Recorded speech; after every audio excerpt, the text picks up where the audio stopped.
नमस्कार। आज हम एक ऐसे भारतीय कानून की बात करने वाले हैं जो अक्सर खबरों में रहता है। इसका नाम है फॉरेन कंट्रीब्यूशन रेगुलेशन एक्ट, या जिसे हम सब एफसीआरए के नाम से जानते हैं। तो चलिए इस कानून की जड़ तक पहुंचते हैं। सबसे पहले एक बेसिक सा सवाल उठाते हैं कि भाई कोई भी देश बाहर से आने वाले पैसे पर लगाम क्यों लगाना चाहेगा? आखिर इसकी जरूरत क्या है? देखिए, आज हम इसे कैसे समझेंगे। सबसे पहले हम इसके पीछे की सबसे बड़ी वजह को जानेंगे। फिर हम इस कानून की गहराइयों में उतरेंगे, देखेंगे कि इसमें क्या क्या आता है, ये किस पर लागू होता है, और हाँ, आखिर में कुछ खास छूट और नियमों पर भी बात करेंगे।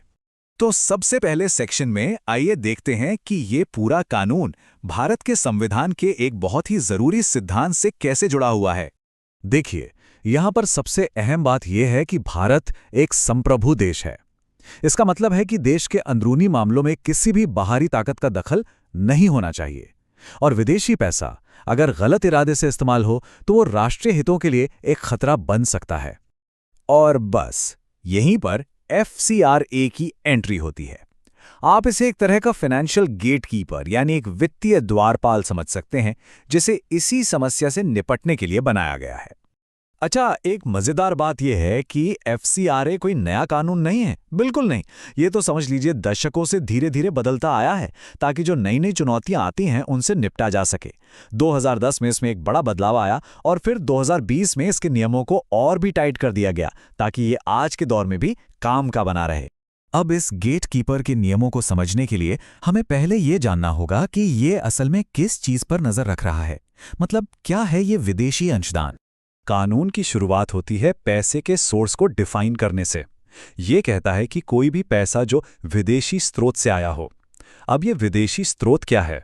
तो देखिए, इसका दायरा काफी बड़ा है। इसमें किसी दूसरे देश की सरकार, कोई विदेशी कंपनी, कोई ट्रस्ट, कोई संस्था, यहां तक कि किसी दूसरे देश का कोई आम नागरिक, ये सब विदेशी स्रोत माने जाएंगे। तो मतलब साफ है, अगर कोई भी चीज, चाहे वो पैसा हो, कोई सामान हो या कोई सिक्योरिटी, किसी विदेशी स्रोत से डोनेशन या ट्रांसफर के तौर पर आती है तो उसे ही विदेशी अंशदान कहा जाता है। और ये एक बहुत जरूरी फर्क को साफ करता है। कानून का मकसद डोनेशन यानी दान को रेगुलेट करना है, ना कि रोज के बिजनेस या व्यापार के लेन देन को रोकना। जैसे अगर कोई सामान खरीदा या बेचा जा रहा है तो वो इसमें नहीं आएगा। हाँ, कभी कभी दान और बिजनेस के बीच की लाइन थोड़ी धुंधली हो जाती है, जिससे कानूनी दिक्कतें भी आती हैं। यहाँ एक और दिलचस्प बात है। अगर कोई भारतीय नागरिक जो विदेश में रहता है, मतलब एक एनआरआई पैसा बेचता है, तो उसे देसी माना जाएगा, विदेशी नहीं। लेकिन अगर कोई भारतीय मूल का व्यक्ति है जिसके पास विदेशी पासपोर्ट है, तो उससे मिला पैसा विदेशी माना जाएगा। एक छोटा लेकिन बहुत जरूरी फर्क है।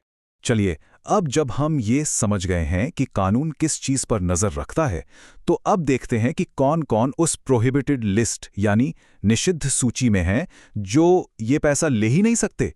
हाँ, तो कानून साफ साफ कुछ लोगों और संस्थाओं की लिस्ट बताता है जिनके लिए विदेशी फंडिंग लेना पूरी तरह से मना है। अगर इस लिस्ट पे ध्यान दें तो इसमें वो लोग और संस्थाएं हैं जो भारत की लोकतांत्रिक प्रक्रिया, सरकार और पब्लिक की राय बनाने में एक अहम रोल निभाते हैं, जैसे नेता, जज, सरकारी अधिकारी और मीडिया।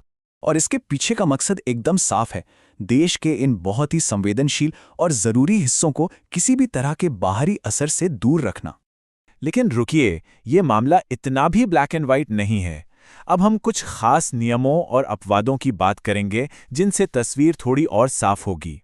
तो यहाँ ये बात समझने वाली है कि कानून आम जिंदगी की जरूरी चीजों में रुकावट नहीं डालता, जैसे कि सैलरी, बिजनेस के पेमेंट, स्कॉलरशिप या रिश्तेदारों से मिले पैसे। इन सब पर यह रोक लागू नहीं होती। ये एक बहुत आम सवाल है ना, कि अगर विदेश में रहने वाले परिवार वाले कोई पैसा या गिफ्ट भेजते हैं तो उसका क्या होगा? तो अच्छी खबर यह है कि नहीं, इसे विदेशी अंशदान नहीं माना जाता।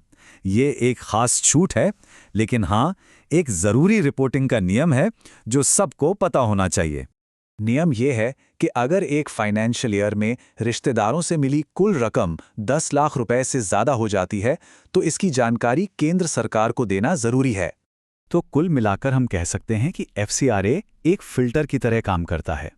इसका डिज़ाइन ऐसा है कि ये विदेशी दान पर तो नज़र रखे, लेकिन जो सही व्यापार है या जो व्यक्तिगत लेन देन है उसमें कोई अड़चन ना आए। और ये सब हमें एक आखिरी सवाल पर लाकर छोड़ देता है। आज की इस कनेक्टेड दुनिया में कोई भी देश अपनी सुरक्षा की जरूरत और दुनिया भर से मिलने वाले फायदों के बीच एक सही बैलेंस कैसे बनाए, ये एक ऐसी चुनौती है जो हमेशा बनी रहेगी।